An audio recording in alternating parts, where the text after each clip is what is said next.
Guys, there's something I've always wanted to ask Jimmy. I'm going to be self-indulgent and a bit selfish here in a minute, but Jim, see, everyone's spoken about the most famous break ever in the history of the game, the Alex thing in 41 years ago. But no one's ever asked you about. No, I've never heard you speak. Do you mind if I ask you a little about it? It was a great moment that you were involved in. Unfortunately, let's forget the result for a minute. Yeah. What was your what's your memory of it? I go and do shows, right? And people, they put on that break to show me, right? And I get such a buzz out of watching Higgins play them shots. Wow, he was so out of position. This was my hero, right? Yeah. You know, and he played 5 or 6 shots, and he was steaming because, you know, I knew he was drinking these large vodka and oranges because I kept seeing him. But he could play drunk, Higgins. Or, you know, he done about 4 or 5 shots in that break, which he was odds against, right? And I'm sitting in my seat thinking, I still thought I was going to win. Yeah. But after he'd done that break, I was like completely like, you know, like just stunned, which anyone would be. Yeah. Then he went on to win it, and then he won the World Championships, which, you know, I was so happy for him. And I just thought, well, okay, I'll win it next year. You know, I'll win it the year after, win it the year after. I still think I can win it. Because my game's still there. Yeah. But I was watching my hero. I'm only a kid playing Higgins. Right? What people do forget about that match as well, I'm well in front one of the sessions, and he went for a blue on its spot. It's funny how you remember. Because it keeps people keep sending. I see it on YouTube. Okay. There's a brown next to the blue, and a white right of the black pocket, right? Just about 3/4 ball into the green pocket, right? Yeah. He hits it so bad, goes that cushion, bolt cushion, side cushion, black cushion, on this cushion and into the green pocket, right? Okay. Bang on the blue.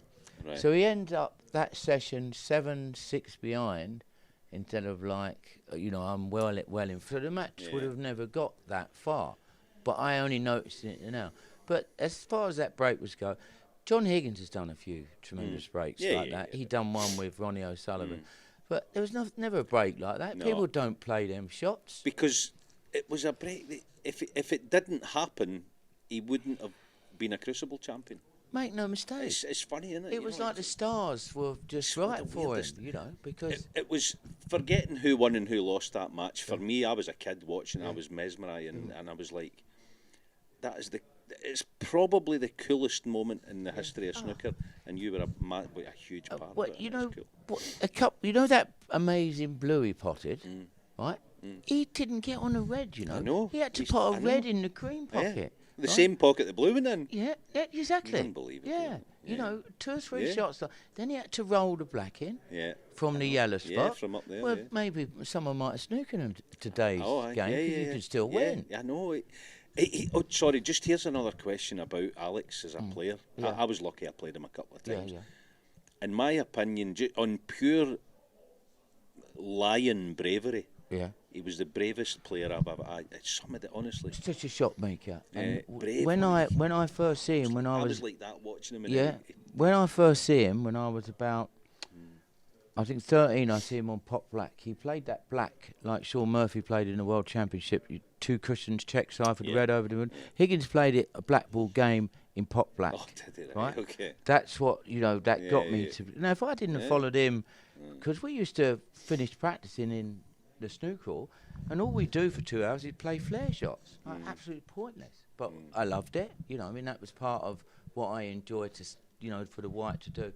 But I played Higgins when I was like 16, 17, and I'd play him a few exhibitions and practice with him, and he was dynamite. He had great cue ball control. He was, his time was ahead of anyone else's. You know, all the shots he does, John Higgins can do them, Ronnie O'Sullivan can do them now, but no one else was doing them when Higgins was doing them. And he did it all without a technique. No, worse technique. Incredible. If he did, he moved after he hit the ball though. So that's true. He had moved. Yeah. No, he could miss anything. Yeah. I've got the coolest job in the world. You're all jealous. This is awesome, isn't it? listen, make no mistake. Yeah, this man teaches me every day. Not true. Hi, I'm Ronnie O'Sullivan and welcome to Eurosport Snooker on YouTube. Click here to subscribe to Eurosport Snooker.